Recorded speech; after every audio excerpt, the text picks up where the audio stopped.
नमस्कार दोस्तों, स्वागत है एक बार फिर आपके अपने YouTube चैनल जीवा स्टडी पर। मैं वरिष्ठ अध्यापक मुकेश कुमार जांगड़ आपका स्वागत करता हूं। तो RPSC second grade GK paper 1 जो है आपका ग्रुप ए का हो चुका है आज।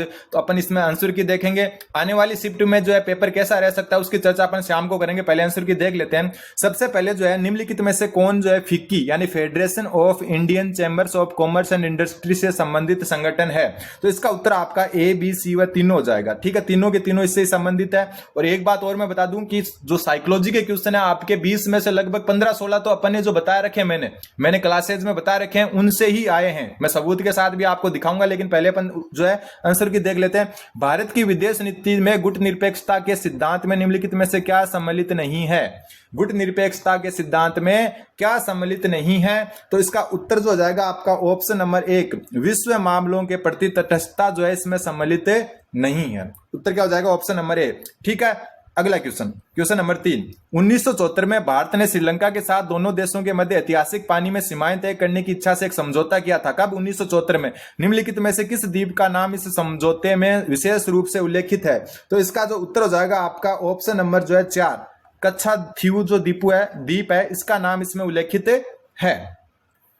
फिर अगला क्वेश्चन, बहुत सारे क्वेश्चन मैंने करवा रखे हैं इनडायरेक्टली, वो भी मैं आपको सबूत के साथ बताऊंगा। जो भी स्टूडेंट नई जो सेकंड ग्रेड भर्ती की तैयारी करें वो हमारा टेलीग्राम ग्रुप जो डिस्क्रिप्शन दिया है वो भी ज्वाइन कर लें। और साथ में जो है आप जो है चैनल को सब्सक्राइब कर दें। एकमात्र चैनल यूट्यूब पर जो सिर्फ सेकंड ग्रेड को समर्पित है और कुछ भी नहीं यहाँ पर करवाया जाता है, सिर्फ सेकंड ग्रेड है। और मैं आपको जो है बताऊंगा कि कितने क्वेश्चन अपनी क्लासेज में से आए। ब्रिक्स जो है आपका सम्मेलन, उसके बारे में निम्नलिखित में से कौन सा कथन सही नहीं है? जो मैंने आपको चीज बताई थी कि सही नहीं वाला ध्यान में रख लेना। तो इसका जो उत्तर आपका वैसे ऑप्शन नंबर 3 बता रहा है, लेकिन यहां पर जो ऑप्शन नंबर 2 है ये भी डाउटफुल है। ठीक है, कुछ भी गलती हो जाए तो आप कमेंट करके बता सकते हो कि ये आपने थोड़ी सी गलत बता दी। तो जो आपका ब्रिक्स शिखर सम्मेलन है उस 2021 उसका विषय से संबंधित जो है वैसे जो है तीसरा गलत माना लग रहा है इसको में, लेकिन दूसरा भी हो सकता है। ठीक है, कोई भी अगर गलत लगे आपको तो आप बता देना। इस महासभा के समक्ष मैं अपनी जनता और अपनी सरकार की ओर से यह कहना चाहता हूं कि हम संयुक्त राष्ट्र संघ के संविधान के सिद्धांतों और उद्देश्यों के प्रति पूर्ण और निष्कलंक प्रतिबद्धता रखते हैं और हम अपनी पूरी क्षमता के साथ उन सिद्धांतों और उद्देश्यों की पूर्ति के लिए कार्य करने का प्रयास करेंगे। निम्नलिखित में से भारत के किस प्रधानमंत्री ने संयुक्त राष्ट्र महासभा में यह वक्तव्य दिया था? तो इसका उत्तर आपका ऑप्शन नंबर 2, अटल बिहारी वाजपेयी हो जाएगा। ठीक है, अगला क्वेश्चन आपका, विश्व व्यापार संगठन में दोहा दौर की वार्ताओं के जुलाई 2026 में निलंबन के बाद ओस्लो समूह नामक एक वैकल्पिक 6 का समूह बनाया गया। इसमें कौन सा जो है देश शामिल नहीं है? हालांकि जो आपके इसमें 6 देश शामिल हैं उसमें कौन कौन से हैं? कनाडा शामिल है, केनिया शामिल है, न्यूजीलैंड शामिल है। ठीक है, इसके अलावा पाकिस्तान शामिल है, चिली शामिल है और नॉर्वे शामिल है। लेकिन जो है आपके 2006 में निलंबन के बाद ओस्लो समूह नामक एक व्यक्तिगत 6 समूह बनाया गया था। इसमें उत्तर होना चाहिए तो पाकिस्तान होगा, वरना ये क्वेश्चन होगा आपका डिलीट। ठीक है, अगला क्वेश्चन, निम्नलिखित में से किस क्षेत्र में शिक्षा मनोविज्ञान का महत्व स्पष्ट रूप से दिखाई देता है? तो इसमें उत्तर जो है आपका हो जाएगा ऑप्शन नंबर जो है 2, यानी कि चारों के चारों इसमें क्या है? सही है। ए बी सी डी चारों सही है। ठीक है, अगला जो क्वेश्चन है आपका, शिक्षा मनोविज्ञान के क्षेत्र को विभिन्न श्रेणियों के अंतर्गत वर्गीकृत किया जाता है। वृद्धि और विकास के ज्ञान को किस श्रेणी के अंतर्गत वर्गीकृत किया जाता है? और इसका उत्तर हो जाएगा आपका अधिगमकर्ता के अंतर्गत। किसके? लर्नर या अधिगमकर्ता के अंतर्गत। कोई भी क्वेश्चन में अगर आपको यह लगे कि गलत है ये आपका, तो मेरे को कमेंट करके जरूर बताएं, उसको अपन सही कर लेंगे या चेक कर लेंगे। क्वेश्चन नंबर 9, अभिकथन 1 दिया हुआ है कि मूर्त संक्रियात्मक अवस्था में मूर्त तर्क तब संभव होता है जब बालक संक्रिया का बोध करता है। ठीक है, रीजन दिया हुआ है इसका कि संक्रियाएं वे शक्तिशाली नियमों का समुच्चय है जो सूचनाओं को एक विचार से दूसरे विचार में स्थानांतरित करती है। तो इसका जो उत्तर हो जाएगा आपका ऑप्शन नंबर जो है 2, यानी सॉरी ऑप्शन नंबर 2 नहीं, आपका उत्तर हो जाएगा ऑप्शन नंबर 3। ए और आर दोनों सही है, आर ए की सही व्याख्या नहीं करता। उत्तर ऑप्शन नंबर ए हो जाएगा। क्वेश्चन नंबर 10, थोड़ा सा ये जो आपका पेपर मिला है इसमें साथ में छाया आ गई हाथ की, कोई बात नहीं है, फिर भी दिख रहा है आपने को। पियाजे के अनुसार संज्ञानात्मक विकास की किस अवस्था में बालकों में भाषा का विकास ठीक प्रकार से प्रारंभ हो जाता है तथा भाषा अभिव्यक्ति का माध्यम बनने लगती है? और इसका उत्तर हो जाएगा पूर्व संक्रियात्मक अवस्था। कौन सी? पूर्व संक्रियात्मक अवस्था।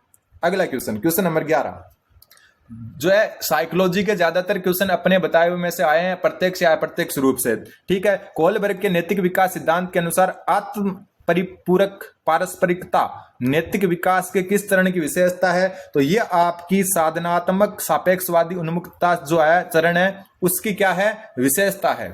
फिर आपका क्वेश्चन अगला 12वां क्वेश्चन, निम्नलिखित में से कौन सा व्यक्तित्व के जैव शारीरिक उपागम से संबंधित नहीं है? जैव शारीरिक उपागम से संबंधित कौन सा नहीं है? तो जैव शारीरिक उपागम से संबंधित आपका ओलपोर्ट का जो व्यक्तित्व वर्गीकरण है या संबंधित नहीं है। एल्बर्ट बांडुरा ने अपने अध्ययन में पाया कि अधिगम वास्तविक प्रदर्शन के बिना भी हो सकता है, वास्तविक प्रदर्शन के बिना भी हो सकता है। इसे जो है इस रूप में संदर्भित किया जाता है, तो यह संज्ञानात्मक अधिगम के अंतर्गत क्या किया जाता है? आपका वर्गीकृत किया जाता है।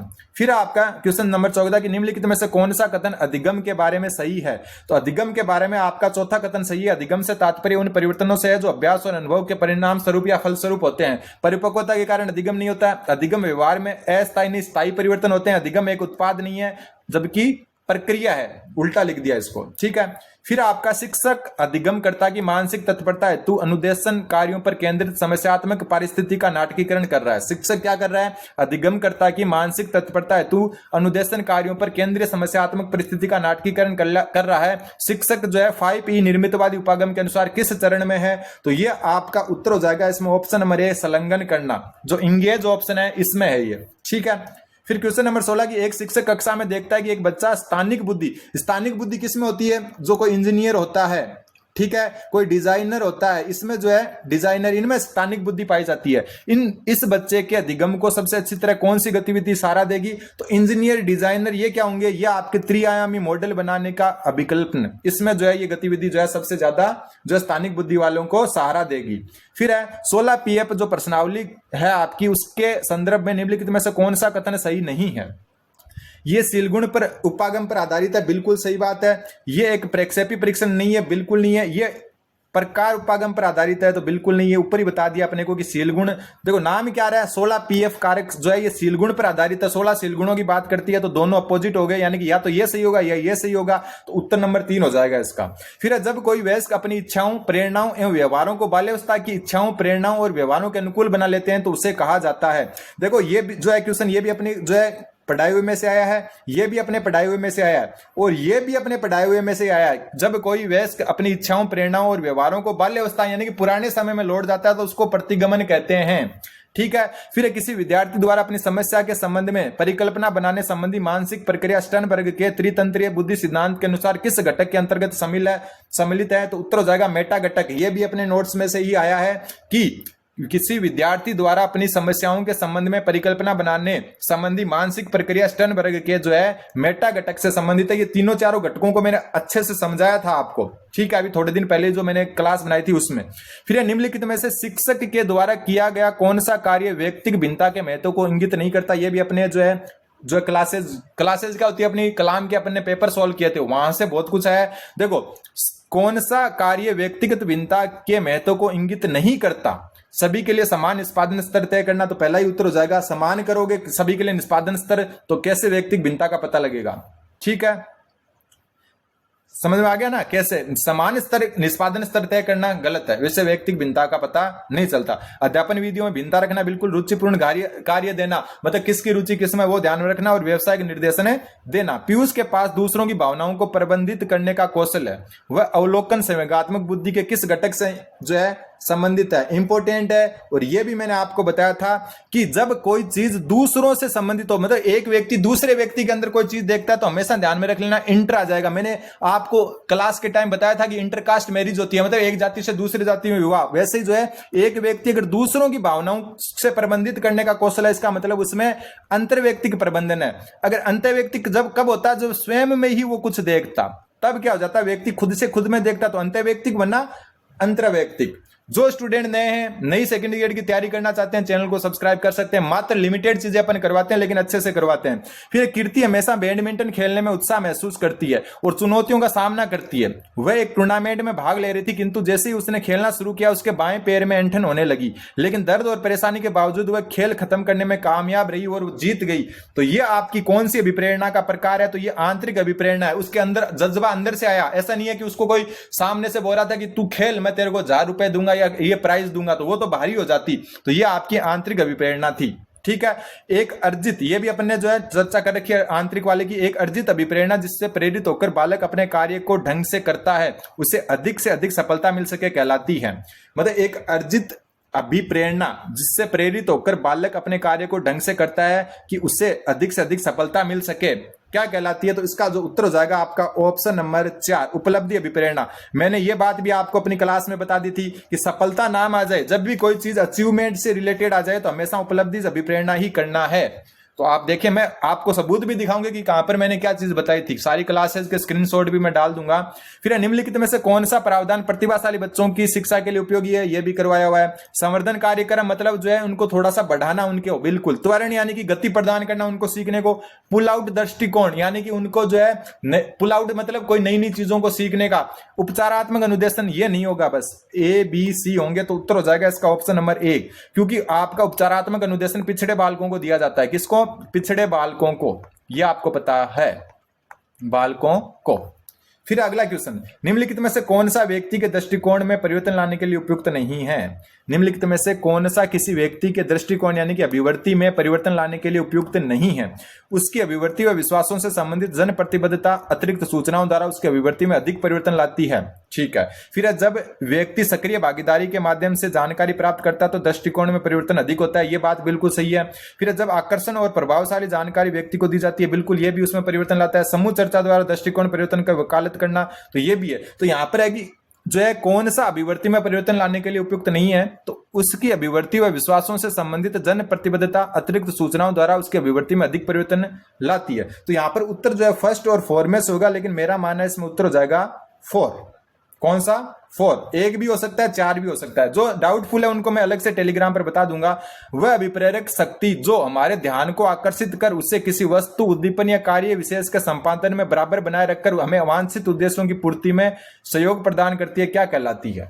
वह आपकी अभिप्रेरक शक्ति जो हमारे ध्यान को आकर्षित कर उससे किसी वस्तु, उद्दीपन व कार्य विशेष के संपादन में बराबर बनाए रखकर हमें वांछित उद्देश्य की जो है पूर्ति में सहायता प्रदान करती है, उसको अपन जो है आदत कहते हैं। क्या कहते हैं? आदत। कुछ गलतियां तो आप कमेंट कर सकते हैं।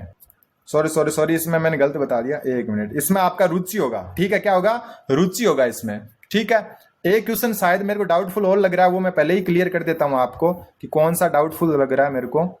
जैसे यहां पर जो मैंने आपको बताया था, एक क्वेश्चन ये वाला जो है अटल बिहारी वाजपेयी वाला, ये वाला, इसमें जो है जवाहरलाल नेहरू भी उत्तर हो सकता है, ठीक है। ज्यादा चांस जवाहरलाल नेहरू के हैं, ये मैं बताना भूल गया था। जवाहरलाल नेहरू भी इसमें उत्तर हो सकता है, ठीक है। फिर चलते हैं अपन और नीचे। साइकोलॉजी थोड़ी इजी टाइप से आई है। क्वेश्चन नंबर किस में थे? 26 में रुचि हो जाएगा। 27 में धोकड़ा, पलाश, तेंदु और सेमल के वृक्ष किस प्रकार के वन में पाए जाते हैं? तो ये आपके पाए जाते हैं मिश्रित पतझड़ वन में। किसमें? मिश्रित पतझड़ वन में। फिर राज 171 और मोती उन्नत किस्में किसकी हैं? तो ये आपकी जो है किसकी है? बाजरा की उन्नत किस्में हैं। फिर आपका अरावली पर्वत के संबंध में निम्नलिखित में से कौन सा कथन असत्य है?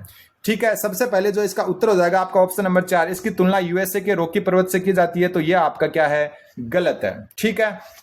फिर आपका इसकी किससे तुलना की जाती है जरूर बताना। राजस्थान के किस जिला समूह में 40 सेंटीमीटर की समवर्षा रेखा गुजरती है? तो 40 सेमी जो समवर्षा रेखा वो अरावली के पश्चिम से गुजरती है, अरावली के पश्चिम से। तो अरावली के पश्चिम में कौन से जिले हैं? अब आप खुद देखो, तो अरावली के पश्चिम में आपके सीकर, अजमेर, सिरोही, जो अरावली के पश्चिम में यानी कि जस्ट अरावली के पास में वहां से गुजरती है, तो यहां पर हो जाएगा सीकर, अजमेर और सिरोही, ठीक है। फिर आता है क्वेश्चन नंबर 31वां क्वेश्चन बोल रहा है निम्नलिखित में से कौन सी बनास नदी की दाहिने तट की सहायक नदी है? बहुत अच्छा क्वेश्चन पूछा है, थोड़ा डीप में पूछा है। दाहिने तट की जो है सहायक नदी पूछी है, तो उत्तर हो जाएगा खारी नदी, ऑप्शन नंबर 1। अगला क्वेश्चन है आपका सुमेलित करना अपने को कि कौन सा किससे सुमेलित है। ये भी मैं जो है आपको पहले बता चुका हूं कि नाकोड़ा कहां पर है, रामेश्वर धाम कहां पर है। एकदम इजी क्वेश्चन है। त्रिपुरा सुंदरी बांसवाड़ा में, दिलवाड़ा आपका आबू पर्वत, नाकोड़ा जो है आपका बालोतरा में है, और जो है रामेश्वर धाम जहां पर जो है बनास चंबल जो है सीप नदी मिलती है सवाई माधोपुर में। तो आपका पहले का तो तीसरा हो जाएगा, दूसरे का पहला हो जाएगा, तीसरे का चौथा हो जाएगा, और चौथे का दूसरा हो जाएगा। ऑप्शन 1 उत्तर हो जाएगा इसमें। फिर निम्नलिखित में से किस नस्ल के गोवंश दूध उत्पादन तथा अच्छे बैलों के लिए जाने जाते हैं और अधिकांशतः बाड़मेर, पाली, सिरोही और सांचौर में पाए जाते हैं? तो मालवी तो होगा नहीं इसमें, गिर जो है वो मध्य में पाई जाती है, राठी जो है ये होगी नहीं, तो उत्तर हो जाएगा ऑप्शन नंबर 3 कांकरेज। कौन सी हो जाएगी? कांकरेज। ऐसे ये तो इजी क्वेश्चन था। फिर जनगणना 2011 के अनुसार निम्नलिखित में से किस जिले की कुल जनसंख्या में नगरीय जनसंख्या का प्रतिशत सर्वाधिक है? तो नगरीय जनसंख्या सर्वाधिक आपकी किसकी है? जो ऑप्शन दिए हुए हैं उनमें पूछा है, तो उत्तर हो जाएगा अजमेर की। कहां की? अजमेर की, ठीक है। फिर saint Gobain glass factory dash company है जिसकी इकाई डैश में स्थित है? तो सेंट गोबन ध्यान में रख लेना, क्वेश्चन करवाया हुआ है। सेंट गोबन फैक्ट्री जो है किसकी है? ये आपकी जो है एक फ्रेंच जो है द्वारा फ्रेंच कंपनी है, जिसका जो है अस्तित्व कहां पर है? भिवाड़ी में है। क्वेश्चन नंबर 36, रज्जिल किस प्रतिहार शाखा से संबंधित था? तो रज्जिल से वंशावली शुरू होती है प्रतिहारों की, और ये आपका मंडोर शाखा से संबंधित था, क्योंकि सबसे स्टार्टिंग में था ये। फिर है चौहान निम्नलिखित में से चौहान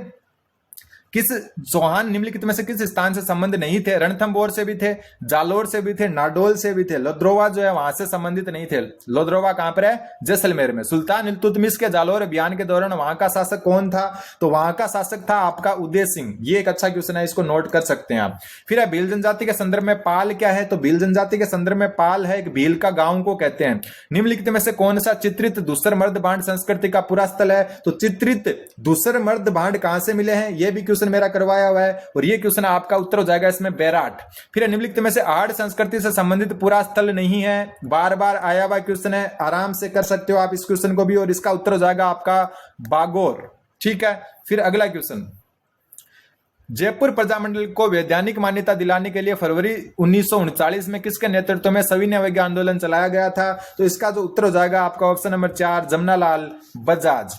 ठीक है। फिर आता है आपका क्वेश्चन नंबर 43वां क्वेश्चन बोला, निम्नलिखित में से किसने करमचंद पंवार को अजमेर, परबतसर एवं बनेड़ा परगने जागीर में प्रदान किए थे? तो इसका जो उत्तर हो जाएगा आपका ऑप्शन नंबर 3, क्योंकि करमचंद पंवार ने महाराणा सांगा की बहुत सहायता की थी। क्वेश्चन नंबर 44, 1565 में मुगलों से रानीसर की लड़ाई निम्नलिखित में से किस शासक ने लड़ी थी? तो रानीसर की लड़ाई लड़ने वाला राव चंद्रसेन था। कौन था? राव चंद्रसेन। अगला क्वेश्चन है, 1857 ईस्वी के संघर्ष में कोटा ने ब्रिटिश रेजिडेंसी पर हमले के दौरान क्रांतिकारियों ने रेजिडेंट मेजर बर्टन के साथ निम्नलिखित में से किस व्यक्ति की हत्या की थी? तो कोटा में जो है बर्टन के साथ और किस व्यक्ति की हत्या की थी? तो इसका उत्तर हो जाएगा आपका पॉलिटिकल एजेंट मैकफर्सन की। किसकी? मैकफर्सन। आपने पहली बार नाम सुना होगा। फिर आपका क्वेश्चन नंबर 46, लोक देवताओं में से निम्नलिखित में से कौन सा सुमेलित नहीं है? एक चीज आपको पता चली, कलाम का पैटर्न और आरपीएससी का पैटर्न एक जैसा है, इसलिए मैं बोलता हूं कि कलाम की जो है मटेरियल पढ़ा करो, और मैं वही पढ़ाता हूं आपको। गोगाजी चौहान वंश से थे, रामदेव जी तंवर थे, हड़बुजी जो है आपके पंवार नहीं थे। उत्तर हो जाएगा ऑप्शन नंबर 3। ठीक है। फिर आपका प्रजामंडल आंदोलन में बीकानेर राज्य प्रजा परिषद की स्थापना कब की गई थी? मेरा करवाया हुआ क्वेश्चन है, बार बार आया हुआ क्वेश्चन, और उत्तर हो जाएगा इसका ऑप्शन नंबर 3, 1942 में रघुवर दयाल गोयल ने की थी। रघुवर दयाल गोयल ने की थी। ठीक है। फिर आपका मेवाड़ के महाराणा के समक्ष मोतीलाल तेजावत द्वारा भीलों की 21 सूत्री मांग को किस शीर्षक से मेवाड़ पुकार करवाया हुआ क्वेश्चन है। ठीक है। फिर आपका निम्नलिखित में से मत्स्य संघ के किस व्यक्ति को हीरालाल शास्त्री के नेतृत्व में गठित बृहत राजस्थान के मंत्रिमंडल में शामिल किया गया? ठीक है। तो इसको जो है जिसको इंद्रजीत सिंह आजाद को, मतलब जब जो राजस्थान का मंत्रिमंडल बना था उसमें मत्स्य संघ के किस व्यक्ति को शामिल किया गया था? इंद्रजीत सिंह आजाद। ये नया क्वेश्चन था। फिर है क्वेश्चन नंबर 50, दधिमती माता का मेला किस स्थान पर आयोजित होता है? बार बार आया हुआ क्वेश्चन है, आपको पता है दधिमती माता का मंदिर गोठ मांगलोद में है। ठीक है। पेपर का लेवल पॉलिटी हार्ड थी, इंडिया लेवल की, बाकी हार्ड नहीं था। 50 क्वेश्चन के आंसर किया आप देखिए, जो क्वेश्चन आपको गलत लगे उसको कमेंट करें, बाकी अपन जो है क्या है आगे देखते हैं। तब तक जो है आप इस वीडियो को देखें, नेक्स्ट वीडियो अगले 50 क्वेश्चन का जल्द मिलेगा। धन्यवाद, बन रहे जीवा स्टडी के साथ।